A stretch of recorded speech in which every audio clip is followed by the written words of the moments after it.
हमारे और अनगिनत बैटल्स हैं। गवर्नमेंट टेम्पल्स हमारे कंट्रोल में नहीं है, शायद सारे साउथ इंडिया में। तमिलनाडु में केवल अकेले तमिलनाडु में ही 44,000 मंदिर, उनमें जो आप हुंडी में पैसा डालते हैं, शायद सबको पता होगा, अब तो बहुत पॉपुलर है, गवर्नमेंट के पास जाता है। तमिलनाडु में ही 6,000 करोड़ एनुअल इनकम हो सकती है मंदिर के लैंड से, जो अभी बचे हुए हैं। कितनी होती है?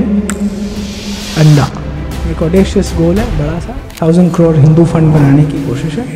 इसके ऑपरेटिंग प्रिंसिपल हैं कि लिबरल ग्रांट्स लिखने हैं। मैं कुछ लोगों के एग्जांपल्स देता हूँ जिनके साथ काम कर रहा हूँ बहुत साल से। नीरज अत्री शायद पहले हिंदू हैं जिन्होंने बड़ा चैनल बनाया और इस्लाम को ओपनली चैलेंज करना शुरू करा।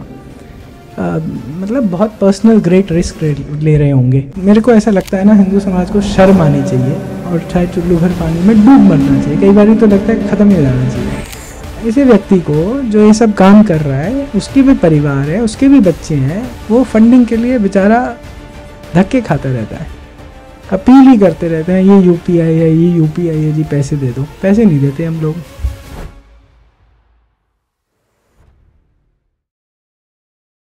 Namaste.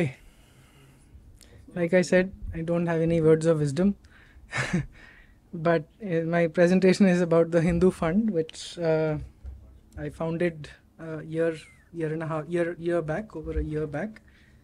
I'll talk through some of this. We've been supporting Vimal with his work for many years through what is now called the Hindu Fund. Earlier it was through Saryu Trust, which is an organization me and a few others formed in 2006 formally. But let's come to the background of this. पहले Hindu fund की inspiration क्यों है, क्या करना चाहते हैं, उसकी एक बैकग्राउंड है। और ओशो से ज़्यादा सुंदर शब्द मैंने कहीं भारत को डिस्क्राइब करने के नहीं सुने। भारत कोई भूखंड नहीं है, न कोई राजनैतिक इकाई, न ऐतिहासिक तथ्यों का कोई टुकड़ा, न धन, न पद, न प्रतिष्ठा की पागल दौड़। भारत एक अभीप्सा है, एक प्यास सत्य को पा लेने की। मेरी आर्ग्यूमेंट ये है कि आज अखंड भारत की बात होती है, बहुत सारी हिंदू ऑर्गेनाइजेशंस बात करती हैं अखंड भारत की। अगर ओशो की नज़र से देखें तो शायद पाकिस्तान और बांग्लादेश तो अभी भारत नहीं हो सकते। वहाँ कोई सत्य को पाने की कोई चेष्टा शायद उन कम्युनिटीज़ में नहीं है। और करंट भारत में अगर इस्लामी और ईसाई वैल्यू सिस्टम्स बढ़ते रहे तो भारत के और भी भाग होंगे जहाँ पर सत्य को पाने की कोई चेष्टा तो नहीं होगी। क्या उन भूखंडों को भारत कहना ठीक होगा, या मेरे हिसाब से वो भारत नहीं होंगे फिर से जी। और ऐसे कई पार्ट्स भारत के बनते जा रहे हैं जो शायद अभी भी भारत नहीं कहला सकते।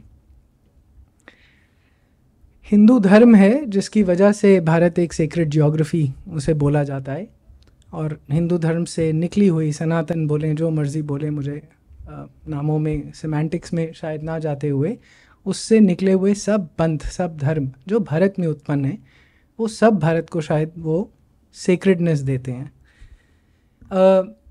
CJI जस्टिस केहर थे, 2017 में शायद रिटायर हुए थे। मैंने उन्हें लाल बहादुर शास्त्री की जयंती पे एक लेक्चर देते सुना। उन्होंने सेक्युलरिज्म पे लेक्चर था। उन्होंने पहले मराठों की बात करी और पहले उन्होंने मुग़ल्स की, और उससे पहले तुर्कियों की, अफ़गानियों की, कि कितना जेनोसाइड हुआ था भारत के ऊपर। और फिर वो एकदम मराठों और सिखों पे आए और कहते हैं कि ये पावर का खेल है। जब ये हमारे लोग, और हमारे नहीं बोला उन्होंने, जब ये लोग पावर में आए तो इन्होंने भी वही किया।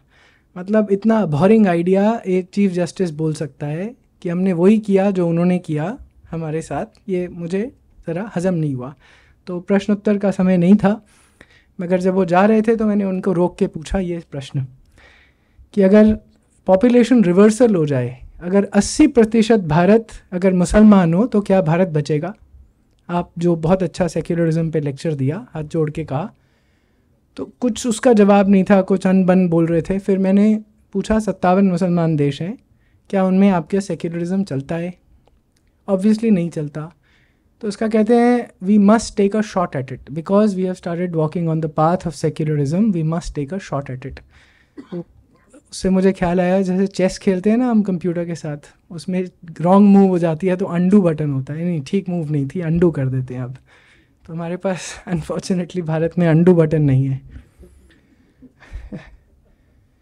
तो हमारे ऊपर एक एसिमेट्रिक वॉर है इस समय इस्लाम और क्रिश्चियनिटी से। इसके कुछ चीज़ें मैं दिखाना चाहता हूँ आपको। ये मौलवी बहुत ही अच्छे लगते हैं मुझे, ये सच बोलते हैं और एकदम स्ट्रेट फॉरवर्ड सच बोलते हैं।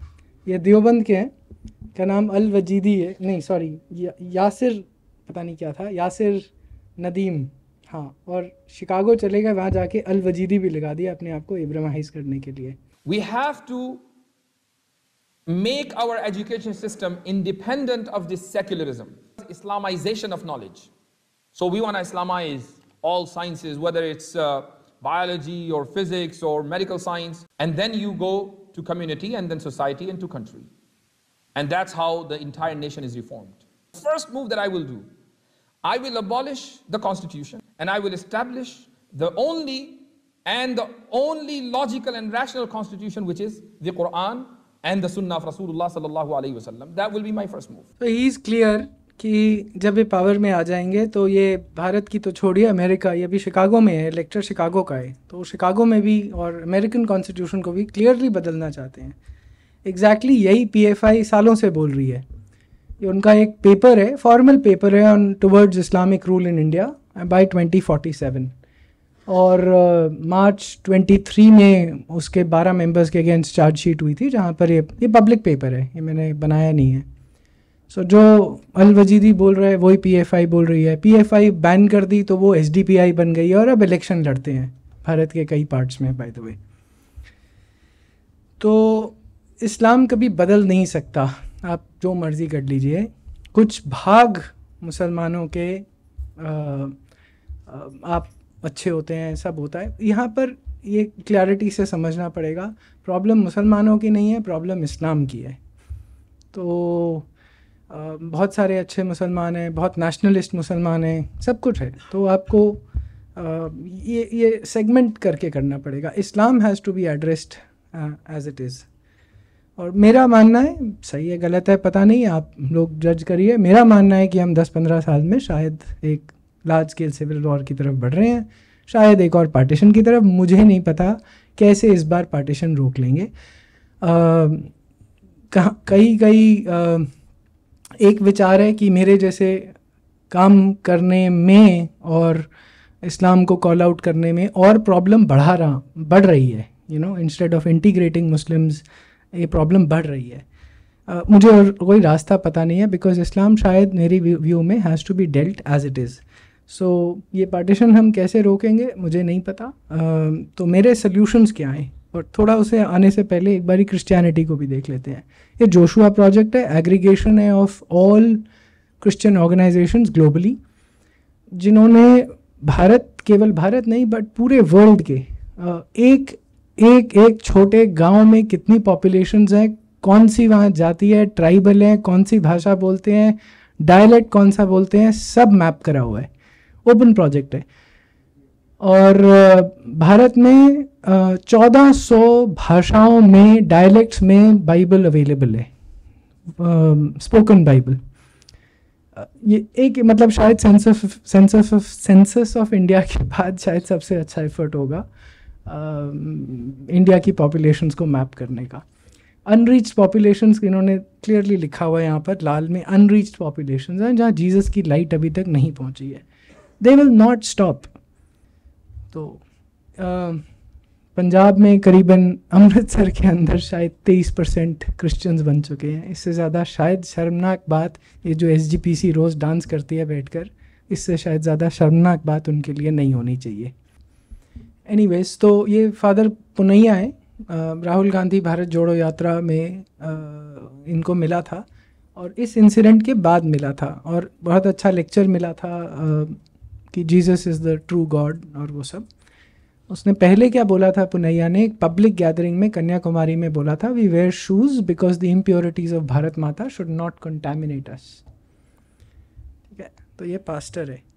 हमारे और अनगिनत बैटल्स हैं, गवर्नमेंट टेम्पल्स हमारे कंट्रोल में नहीं है, शायद सारे साउथ इंडिया में, तमिलनाडु में केवल अकेले तमिलनाडु में ही 44,000 मंदिर, उनमें जो आप हुंडी में पैसा डालते हैं, शायद सबको पता होगा, अब तो बहुत पॉपुलर है, गवर्नमेंट के पास जाता है। 6% गवर्नमेंट ऑडिट फीस लेती है, 18% एडमिनिस्ट्रेटिव फीस लेती है। इसका एक छोटा सा समझने के लिए ध्यान में रखना पड़ेगा। इमेजिन कोई ऑडिटर है, PwC या KPMG या जो भी, जो रिलायंस को ऑडिट करते हैं, मतलब 6% रिलायंस की आप रेवेन्यू ले जाते हैं ऑडिट करने के लिए। That is the equivalence, please understand the significance. Tamil Nadu में ही 6,000 करोड़ एनुअल इनकम हो सकती है मंदिर के लैंड से, जो अभी बचे हुए हैं। कितनी होती है? अंडा। आप सोचिए, अगर 6,000 करोड़ मंदिरों के पास होगा तो कहाँ जा सकते हैं, और वो अगर धार्मिक कार्यों में स्पेंड करें। फिर हमें ऐसी बैटल्स लड़नी पड़ती हैं। UN में recognises Islamophobia as a serious issue. अब हमारा कोई काउंटर ही नहीं है, भारत का कोई काउंटर ही नहीं है। अब हम क्या बोल रहे हैं, अब जागे हैं थोड़ा बहुत जय सिंह के अंडर कि हिंदू फोबिया भी कुछ एग्जिस्ट करता है, तो हम सोते सोते जागते हैं। फिर बैटल फॉर स्वास्थ्य है, फॉर एग्जांपल, ये हमारी प्रॉब्लम नहीं है, बट अमेरिकन और इन सब की बहुत प्रॉब्लम है, यूरोपियंस की, यूरोपियन हिंदूज़ की। वो अपने घर के बाहर स्वास्तिक नहीं लगा सकते, कुछ वो सब नहीं कर सकते। तो जनरली एंडलेस बैटल्स हैं। और हमारे सोल्यूशन क्या है सबके लिए? विकसित भारत।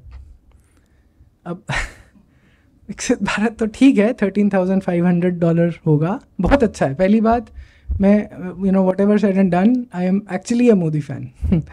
ओके, तो मेरे, क्योंकि इससे पहले तो आज तक किसी प्रधानमंत्री ने कोई ऑडेशियस विजन तो दिया ही नहीं। मैं कॉर्पोरेट वर्ल्ड से आता हूँ, हम अपने आप को रेवेन्यू गोल्स देते रहते हैं, ठीक है। हर कोई कॉर्पोरेट, इस साल हम इतना ग्रो करेंगे, we will add so much revenue to the nation. ये पहली बार कोई प्रधानमंत्री है 3 trillion 5 trillion develop nation, whatever indicators. पहला प्रधानमंत्री है जो पब्लिकली गंगा जी में डुबकी मारता है, साष्टांग प्रणाम हनुमानगढ़ी पे करता है। ये विजुअल्स देखने को आंखें तरस गई थी, पहली बात। तो विकसित भारत से मुझे कोई परेशानी नहीं है, मगर that is not the only indicator that we should have. मेरे प्रश्न क्या हैं? क्या 2047 में विकसित भारत में रामनवमी शोभा यात्राओं पे पथराव बंद हो जाएगा? क्रिश्चियनिटी सोल हार्वेस्टिंग पंजाब में और तमिलनाडु में ईस्टर्न गोदावरी में बंद कर देगी? क्या जैसे राम को क्रिटिसाइज़ किया जाता है, या मनुस्मृति, आजकल तो रामचरितमानस के अगेंस्ट भी सब कुछ बोला जाता है, क्या उसी फ्रीडम से कुरान के अगेंस्ट भी बोला जाएगा, मोहम्मद के अगेंस्ट भी बोला जाएगा? क्या ऐसी सोसाइटी हम बना पाएंगे? अगर बना पाएंगे तो ये सब होगा, तो मेरे को ये एक्सेप्टेबल है, विकसित भारत की डेफिनेशन। मुझे नहीं लगता कि ये कंसिडरेशन भी है इस समय। उसके लिए क्या स्टेप्स हैं, क्या ब्लूप्रिंट है, क्या स्ट्रैटेजी है, मुझे तो समझ में नहीं आती। मुझे भारत आइडियली कैसा चाहिए? जो एक nation state that protects, preserves, promotes it's indigenous religions, traditions, cultures and values. मेरी एक विस्तारवादी हिंदुइज्म की डेफिनेशन है, which means Indian born religions. उनमें आपस में कंपटीशन चलता रहे, मुझे कोई परेशानी नहीं है। हम क्या करें? मेरे पास 2 ही स्टेप्स हैं, मैं 2 इश्यूज़ पे काम कर रहा हूँ। एक, मेकिंग हिंदुइज्म मिशनरी अगेन। अब आप कहेंगे ये क्या है? विस्तारवादी हिंदू धर्म, सनातन धर्म को विस्तारवादी बनाना। इसका मतलब क्या है? 2 steps, basically create pathways to absorb Muslims and Christians. अभी हमारे पास पाथवेज नहीं है। हम कहते हैं जो हिंदू पैदा हुआ है वही हिंदू है, ये लार्जली होता है, एक्सेप्ट करते हैं। क्या हम जाके, आपने कभी देखा है हम मस्जिदों मंदिरों के बाहर पर्चे बांट रहे होते हैं कि आइए हिंदू धर्म में आइए?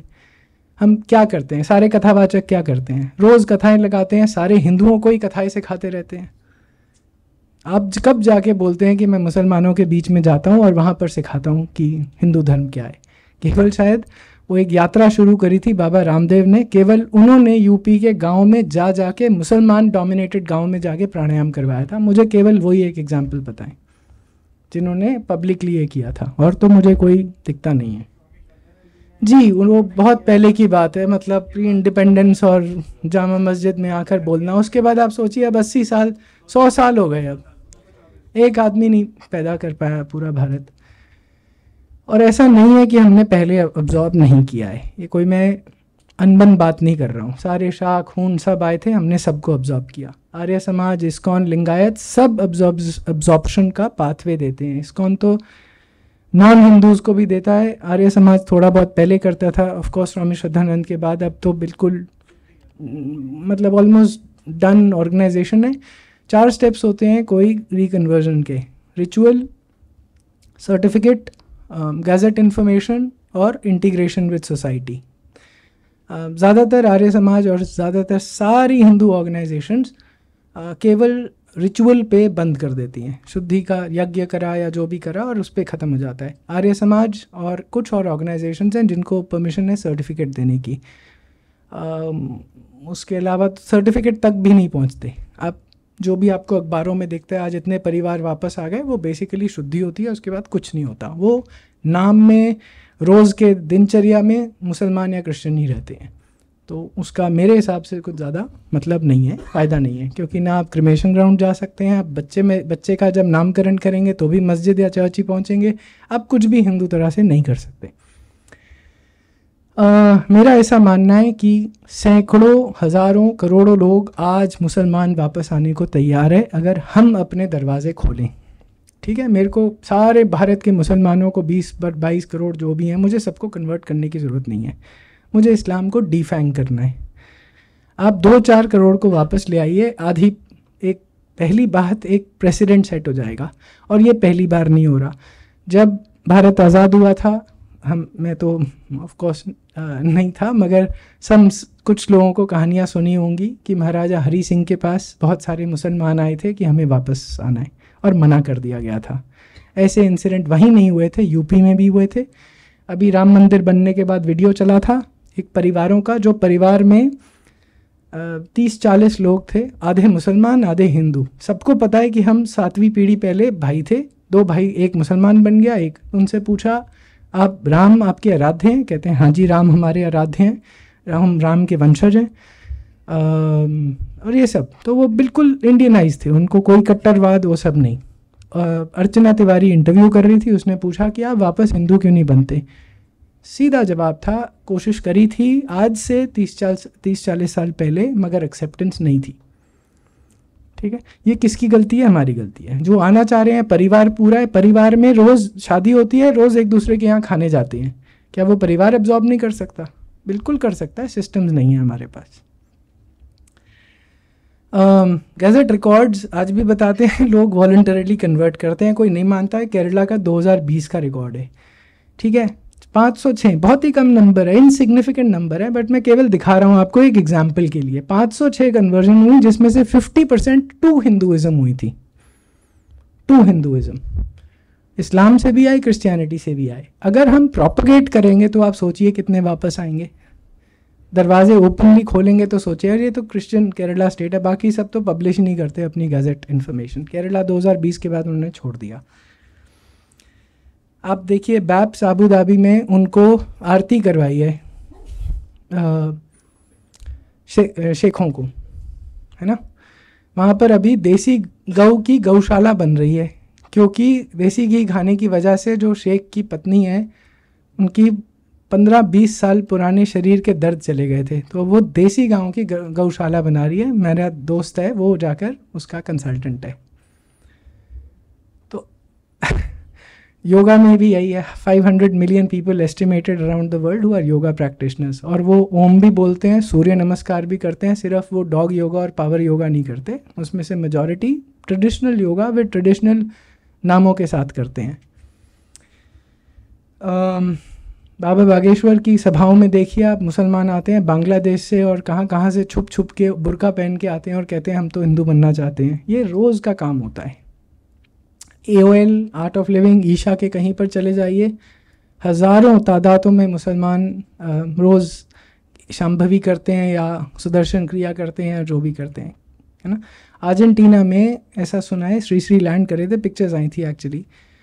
जब लैंड करे उनकी कौन सी सिटी में, रोड्स ब्लॉक्ड हो गई थी 3-4 किलोमीटर तक, मगर हम वहीं पर छोड़ देते हैं, उनको स्पिरिचुअलिटी सिखाते हैं और छोड़ देते हैं।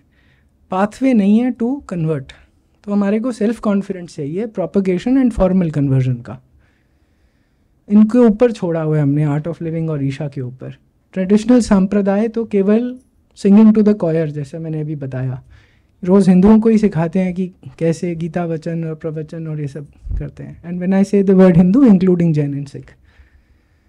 The vacuum created by the fall of Christianity और डिक्लाइन ऑफ क्रिश्चियनिटी, जिसकी वजह से एथीज़म राइज हुआ था पूरे, majority of Europe is right now atheist और एग्नोस्टिक। हमने जाकर कुछ भी नहीं करा कि हम उनको अब्जॉर्ब करें into the Hindu world view. अगर आप ये मानते हैं कि बहुत अच्छी फ़िलॉसफी है, सुप्रीम फ़िलॉसफी है, तो हम क्यों नहीं करते? फिर उनको छोड़ दिया हमने कि वो इंसान कम इंसान है। क्या उनमें प्यास नहीं है? क्या वो इंसान नहीं है जिनको एक बेटर लाइफ सिस्टम्स चाहिए?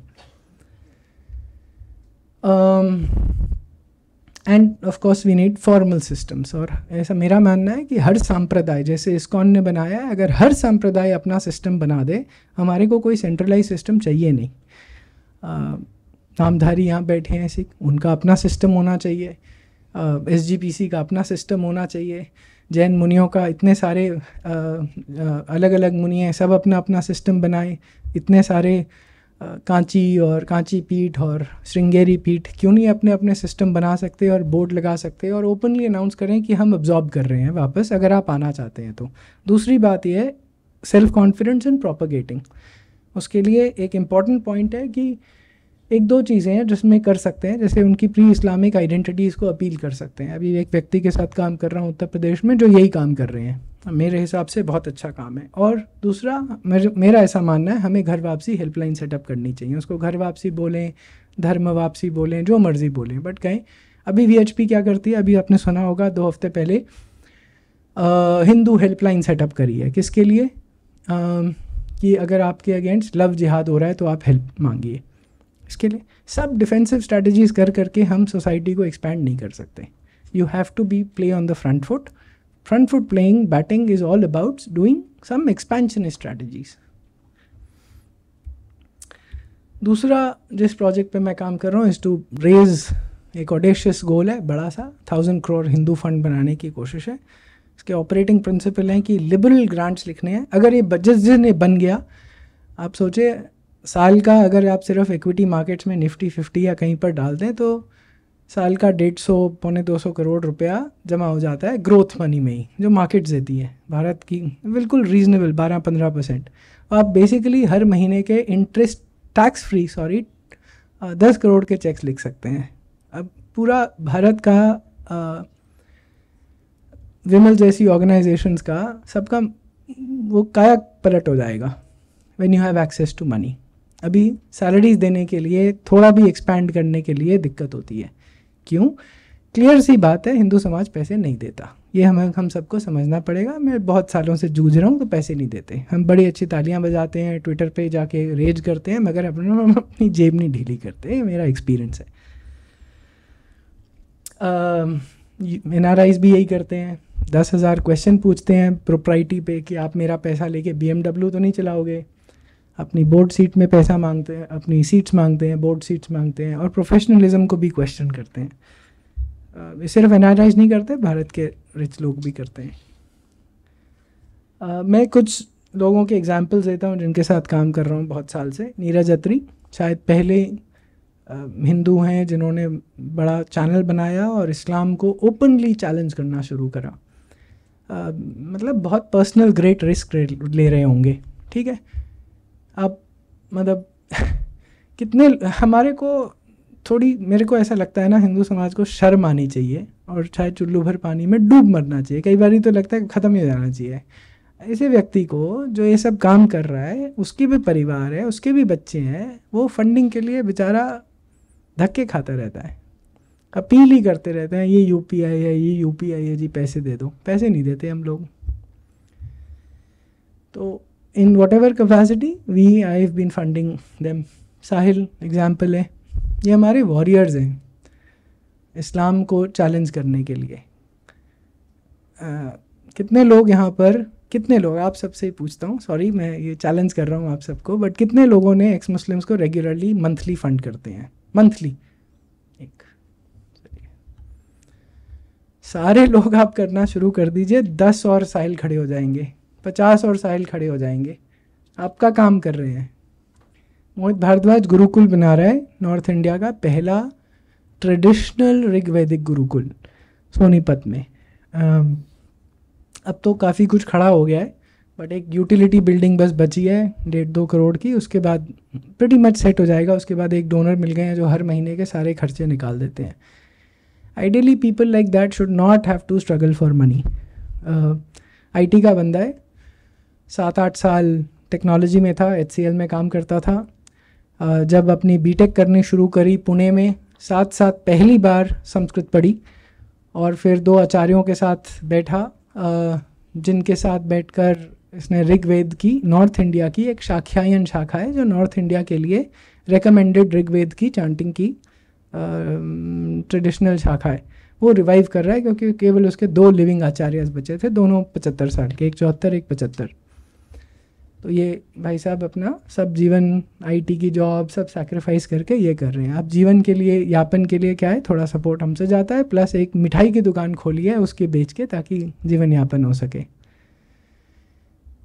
ये सरदार रवि रंजन सिंह है ना, जितना इस व्यक्ति ने अकेले पूरे देश की कॉन्शियसनेस झटका मीट, हलाल मीट से हटकर चेंज करी होगी ना, शायद ही किसी ने इतना काम करा है।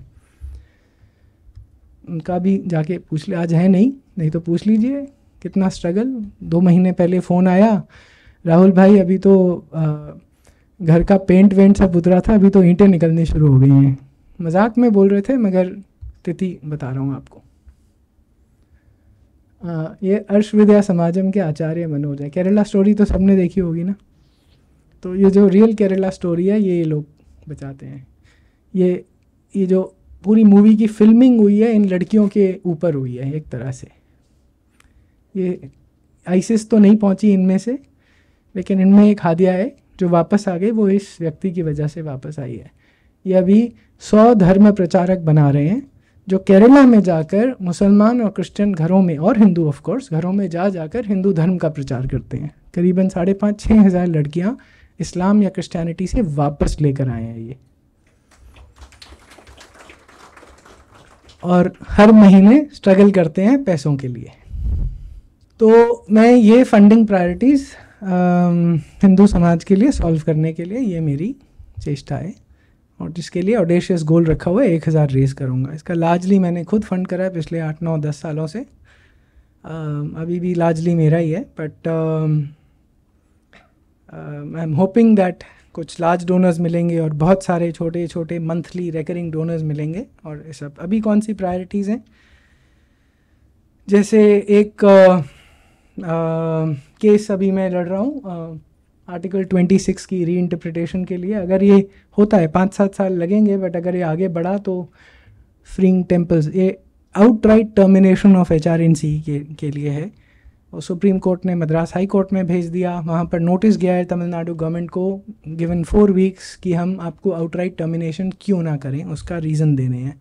वो फिर जज बदल जाएगा, वो सब होता रहता है। सो ये छोटी बैटल तो है नहीं, बहुत सारी चीज़ें चेंज हो जाएंगी अगर ये केस आगे बढ़ा ढंग से। We want to challenge the foreign contributions act, FCRA। Vishnu भाई बैठे हैं, अभी बात करेंगे। ये बहुत सारे हमने अभी 10-12 प्रोजेक्ट लिस्ट करे हुए हैं विष्णु भाई के साथ, जो हम एक एक करके धीरे धीरे लेना चाहते हैं, उसमें इंक्लूडिंग ASI टेम्पल्स की भी वो बात करेंगे। ये काशी विश्वनाथ, संभल, कृष्ण भूमि, भोजशाला, ये सब विष्णु भाई अकेले लड़ रहे हैं। मतलब क्या लॉयर्स की कमी है देश में? कितने लॉयर्स होंगे कुछ, आप बताइए। सबके पास अपने परिवार है, सबके पास अपनी प्रैक्टिस है, वही एक आदमी लगा हुआ है, बाकी सब गप्पे मारते हैं और जाके ऐसे मोटिवेट करते हैं, हाँ हिंदू धर्म ये वो। क्यों नहीं करते भाई अपनी प्रैक्टिस में कुछ काम निकाल कर कुछ स्ट्रेटेजिक केसेस ले लीजिए? मुझे तो दिखते नहीं है। और उन भाई साहब से पूछ लीजिए कि कितने लोग हम में से उनके पास जाते हैं कि विष्णु भाई हम आपको इतने लाख का, इतने करोड़ का ये चेक लिखना चाहते हैं, कहाँ भेजें? उनसे पूछना अभी आएंगे जब बात करने कि कितने लोगों ने खुद अप्रोच करा है आज तक कि हम ये करना चाहते हैं, बताइए कहाँ भेजें। ताली मारते हैं हम सब ना। एपिग्राफिया इंडिका 1909 में पब्लिश हुई थी, ब्रिटिश ने पब्लिश करी थी 1906 या 1909 में, क्लियरली नहीं पता। ये इंस्क्रिप्शंस की डॉक्यूमेंटेशन है। जितनी भारत ने उस समय ब्रिटिश को इंस्क्रिप्शंस मिली थी, उसके बाद रोज़ मिलती हैं। कल परसों भी एक मिली तेलंगाना में, ऐसे रोज़ मिलती हैं। उसकी आज तक डिजिटल कॉपी अवेलेबल नहीं है। डिजिटल कॉपी आज तक। मतलब अगर मैं सर्च करना चाहूँ यूनिकोड में, तमिल में, संस्कृत में, जिसमें भी, कि ये कौन सी इंस्क्रिप्शन चोलास के ऊपर है या पल्लवों की है या गुप्ता पीरियड की है या जो भी किंगडम्स हैं, कहाँ अशोका की कौन सी हैं, वो मैं डिजिटली नहीं देख सकता। मुझे स्कैंड PDFs अवेलेबल है IGNCA की साइट पे भी, archive.org पे भी, BJP की साइट पे भी। ये बाय द वे मैं अभी कुछ दिन में हम एक कॉन्फ्रेंस कर रहे हैं, मैं शेखावत जी को यही दिखाने वाला हूँ कि अभी क्या स्थिति है इंस्क्रिप्शंस की, जो कल्चर मिनिस्टर हैं। तो इसी तरह अभी एक प्रोजेक्ट पे हमारे पास अपना archive.org नहीं है। archive.org 48 आवर्स के लिए डाउन था, तो हमारी जितनी सारी इंस्क्रिप्शंस जो भी लोगों ने, चेतन पांडे, अशोक दुमलुर, जो स्कैन कर करके अपने पैसों से 74,000 इंस्क्रिप्शंस मैन्यूस्क्रिप्ट्स अभी स्कैंड हैं archive.org पे। वो एक व्यक्ति है चेतन पांडे, उसने मतलब 10 साल लगा दिए जीवन के वो करके अपलोड करने में। ऐसे ही एक अशोक दुमलुर है, उसने 6.5 लाख करी हैं, लेकिन उसकी सीडीज़ में पड़ी हैं। अब हम उसके साथ काम कर रहे हैं कि वो सारी अपलोड करे, बट ये सब फिर भी US में जाके स्टोर होती है। हमारे पास अभी कोई अपना आर्काइविंग डेटाबेस नहीं है, कोई सर्वर्स नहीं है। तो ये सब बदलने की कोशिश कर रहे हैं। तो ये 2 मेरी प्रायोरिटीज़ पे काम कर रहा हूँ। एक, मैं कॉर्पस रेज करना चाहता हूँ 5 करोड़ का। 1000 करोड़ तो बहुत दूर की बात है। पहले मैंने गोल रिड्यूस करा कि अच्छा जी 25 करोड़ करेंगे, फिर लगा वो कई लोगों के पास भागा पूरे भारत में, 4-5 बहुत रिच HNIs को मिला, तो मगर अभी तक कुछ हुआ नहीं है। तो अभी मैंने बहुत स्केल डाउन करके 5 करोड़ रख दिया कि 5 करोड़ का एक लीगल फंड रेज करना है, जिसमें से धीरे धीरे सारे प्रोजेक्ट्स को हम फंड करेंगे। पीपल लाइक विष्णु भाई should not have to do this all at the cost of doing their practice. That is my clear idea. We should be able to pay people like him and other lawyers also. Why can't we go to other lawyers? जो आपकी legal fees है, भाई साहब ये case हमें लड़ना है, आप बताइए what is your fees? We should be able to do that, right? Kapil Sibal यही करता है, मुफ्त में आके मुसलमान साइड के लिए नहीं करता है। 1 हफ्ते के अंदर 2-3 करोड़ रुपए रेज हो जाते हैं मुसलमान समाज से लीगल केसेस लड़ने के लिए, याकूब मेनन के लिए और पता नहीं किस किस के लिए। हम जो बोलते हैं, गाली देते हैं सुप्रीम कोर्ट को कि 2 AM पे वो खुलवा दिया, वो केवल 2 AM पे कपिल सिब्बल के और उनके लिए सुप्रीम कोर्ट ने नहीं खोला, उसके पीछे पैसा था।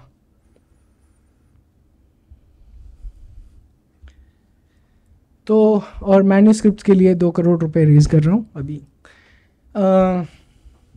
मेरा क्लियरिटी मुझे ये नहीं है कि विमल मुझे क्यों ये बताना चाहता था, I mean why did he want me to come and present, but मैं सिर्फ ये बता रहा हूँ, विमल जैसे प्रोजेक्ट्स अपने आप नहीं चलते हैं, उनके पीछे फंडिंग लगती है, और वो सारी फंडिंग, हाँ वो सोशल मीडिया से रेज कर सकता है, बट हर किसी को, जैसे घर के बिल, हमें बिजली का बिल आएगा ही आएगा हर महीने, उसी तरह कोई संस्था विमल जैसी, उनका भी बिल आएगा ही आएगा हर महीने। अगर उसको एक्सपैंड करना है, उसको सैलरीज देनी पड़ेंगी, उसको 4-5 लोग लगाने पड़ेंगे रिसर्च के लिए, काम करने के लिए, उनकी सैलरीज आएंगी हर महीने, देनी पड़ेंगी, और ठीक सैलरी। अगर हर समय जहाँ 25 चाहिए वो 5 दे, तो ऐसे करके प्रोफेशनल काम आगे बढ़ नहीं सकता। तो उसके लिए पैसे लगते हैं, उसके लिए कवरेज देनी पड़ती है। सो मैं बहुत 8-9 साल से देता आया हूँ, मुझे उस सब में नहीं जाना है कि कितना और क्या, बस इसके साथ मैं आपके साथ ये छोड़ देता हूँ। धर्म का मूल अर्थ है, नहीं तो अर्थ नहीं निकलेगा तो धर्म नहीं बच सकता, जितनी मर्जी हम। Thank you ji.